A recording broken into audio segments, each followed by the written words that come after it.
Welcome back C plus plus के series में।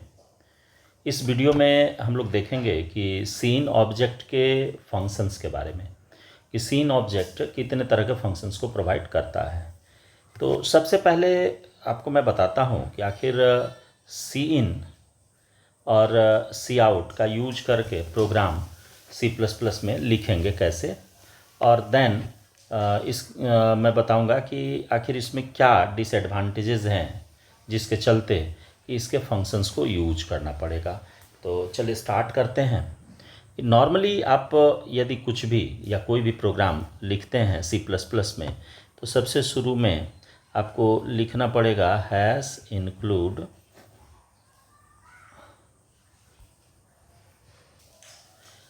Hash और इंक्लूड देना पड़ेगा।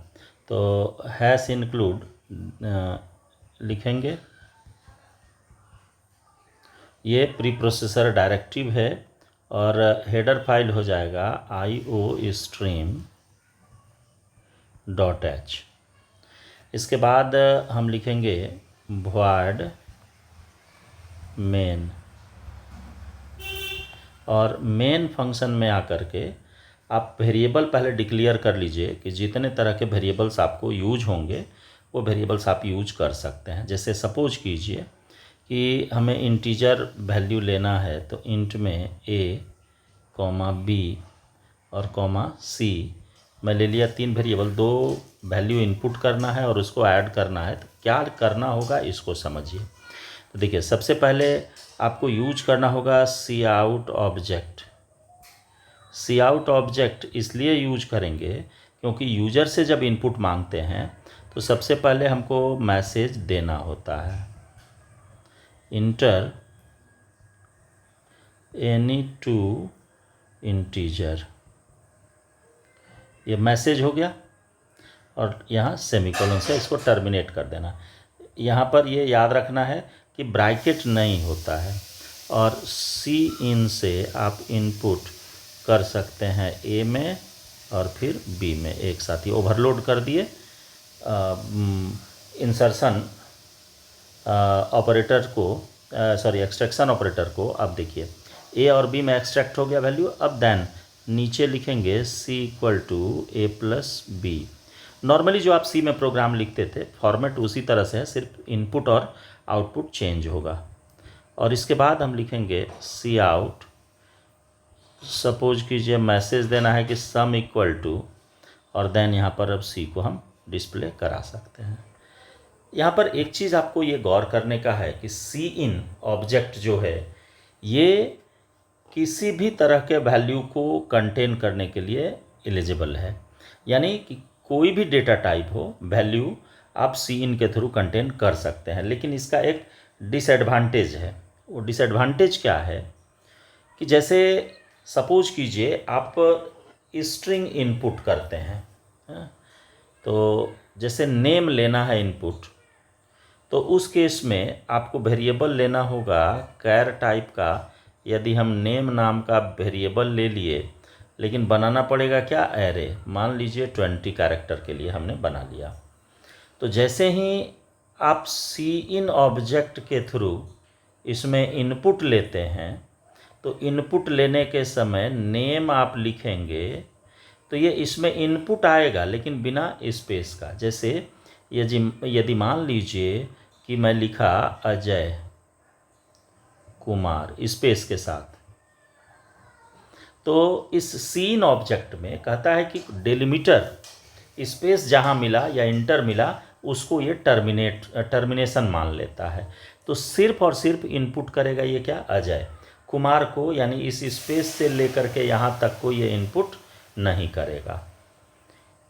तो ये परेशानी होगी डायरेक्ट यदि सीन यूज करते हैं तो इसी को रिसॉल्व करने के लिए कि ये प्रॉब्लम जो जनरेट हो रहा है इसको रिमूव करने के लिए कि हम स्पेस के साथ यानी कि विथ डेलिमिटर हम वैल्यू इनपुट करें, तो इसके लिए गेट लाइन फंक्शन और रीड फंक्शन को यूज किया गया। तो यहाँ पर एक चीज़ आपको ये दिमाग में बैठा लेनी है कि ये जितने भी इनपुट आउटपुट हैं उन सारे तरह के वैल्यू को ये इनपुट आउटपुट कर सकता है सीन ऑब्जेक्ट डायरेक्टली। लेकिन जब स्ट्रिंग या कैरेक्टर की बात आती है तो उस केस में हमको मेथड या फंक्शन इसका यूज करना ज़्यादा बेटर होता है। तो ये डिसएडवांटेज को रिमूव करने के लिए अब कुछ फंक्शंस के बारे में आपको जानना पड़ेगा कि जो सी इन ऑब्जेक्ट के लिए यूजेबल हैं। तो नॉर्मली मैंने जो डिफिनेशन के तौर पर लिख करके रखा है कि as we know that cin object is versatile and can be used to read different types of data। अलग अलग तरह के डेटा को रीड करने के लिए इसको यूज करते हैं।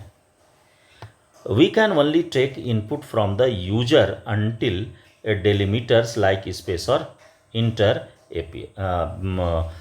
appears कि जहाँ इंटर मिले या स्पेस मिले। अभी जस्ट मैंने आपको बताया कि इसका डिसएडवांटेज है, तो जहाँ मिलेगा तो उसको ये मान लेता है कि यहीं पर मेरा एंडिंग हो गया, या इंटर आप प्रेस कर दो, उतने तक के डेटा को उठा करके ये वेरिएबल में ट्रांसफ़र करता है। हाँ, तो we take input without any space. यदि स्ट्रिंग है तो स्ट्रिंग के केस में बिना स्पेस का हम इनपुट ले सकते हैं। तो अब है कि कुछ फंक्शंस इसके साथ हैं, यानी सीन ऑब्जेक्ट का कुछ फंक्शंस है। The cin object provides various functions.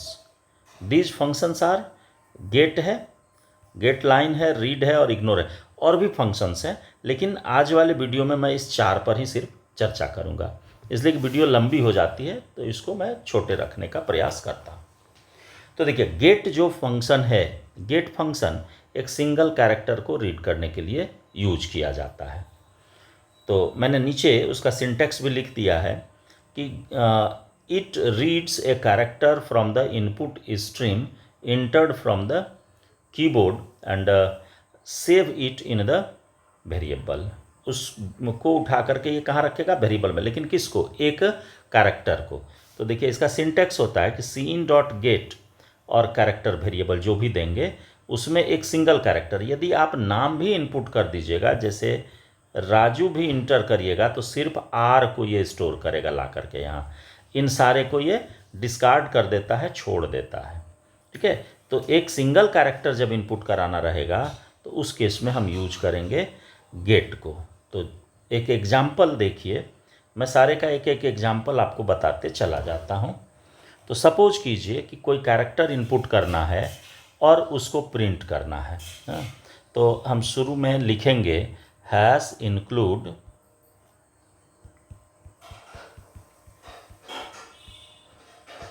IO stream dot H void main, और यहाँ आकर के कैरेक्टर टाइप का वेरिएबल ch मान लीजिए हमने ले लिया। cout इंटर कैरेक्टर, कुछ भी इनपुट करिए, तो इसको सी इन में आप सीन के थ्रू एक्सेप्ट कराइए। तो सीन नहीं, हमको गेट यूज करना है, तो हम लोग यूज करेंगे सीन डॉट गेट को, और ब्रैकेट में हम ले लेंगे ch को। ये इनपुट करेगा और इनपुट करके रख देगा किस में? ch में, जो भी कैरेक्टर हम इनपुट करेंगे। अब यदि cout कराते हैं तो cout में लिखेंगे कि कैरेक्टर इक्वल टू, और ch को आप प्रिंट कर दीजिए। हाँ, और यदि इसका ASCII कोड प्रिंट करना हो तो हम यहाँ लिख सकते हैं cout ASCII code equal to. तो देखिए, यहाँ पर फिर आपको कास्टिंग करनी पड़ेगी, इंट लिखेंगे और ch डाल देंगे। तो ये क्या करेगा? एक कैरेक्टर इनपुट लेगा ch में और उस कैरेक्टर को डिस्प्ले करेगा, और उसके साथ ही साथ उसका ASCII कोड भी शो कर देगा कि क्या होगा। चूँकि देखिए, कैरेक्टर है, कैरेक्टर के पहले हमने कास्टिंग कर दिया इंटीजर, तो उसका जो ASCII कोड है वो डिस्प्ले कर जाएगा। अब देखिए, नेक्स्ट फंक्शन है आपको गेट लाइन। तो गेट लाइन क्या करेगा? जैसे गेट जो है वो एक सिंगल कैरेक्टर को इनपुट करने के लिए यूज किया जाता है, और गेट लाइन स्पेस के साथ स्ट्रिंग को इनपुट करने के लिए यूज किया जाता है। इट रीड्स ए लाइन, हाँ, यानी string of input until an enter key delimiter appears and save it in the variable. और इसका सिंटेक्स होता है कि गेट लाइन और सीन का जो भी स्ट्रिंग होगा, जो भी वेरिएबल होगा, उस पर ला करके ये स्टोर कर देगा। तो इस सिंटेक्स में थोड़ा सा मैं बदलाव कर देता हूँ, चेंजेस कर दे रहा हूँ।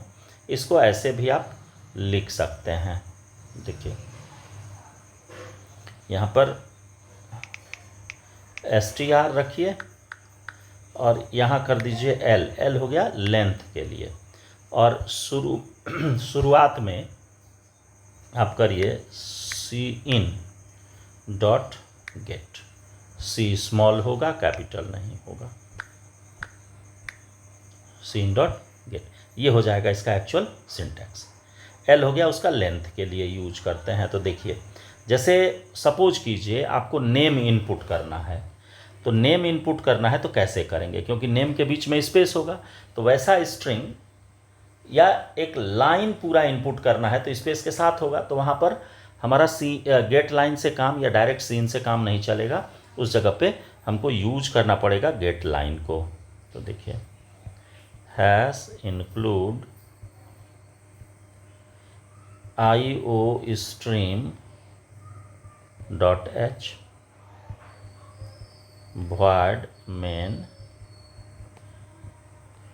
और यहाँ पर आप कैर और नेम नाम का हमने मान लीजिए एक वेरिएबल ले लिया और इसका साइज कर लिया 20।